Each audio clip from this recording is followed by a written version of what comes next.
விசுவாசம் அப்படி இப்படி அந்த பக்கம் ஒரு கால் இந்த பக்கம் ஒரு கால் வச்சு ஆட்டம் போடாது. விசுவாசம் ஸ்டேபிளா இருக்கும். ஃபெய்த்தினுடைய கேரக்டர் என்ன? தேவனால் கூடாத காரியம் ஒன்றுமே இல்லை என்ற நிலைக்கு வந்துவிடும்.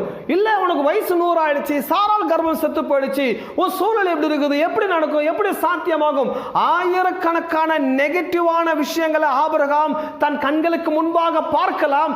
பார்க்கும் பொழுதெல்லாம் அவன் சொல்லுவான், தேவனால் கூடாத காரியம் ஒன்றுமே இல்லை, தேவனால் கூடாத காரியம் ஒன்றுமே இல்லை, தேவனால். இதே வார்த்தை தான் மரியாள் கூட சொல்லுவா பாருங்க. மரியாள் கூட என்ன சொல்ல, புருஷன் அறியிலேயே எப்படி பிள்ளை பெற முடியும் அப்படின்னு சொல்லும்போது காபிரியேல் சொல்லலாம், தேவனால் கூடாத காரியம்.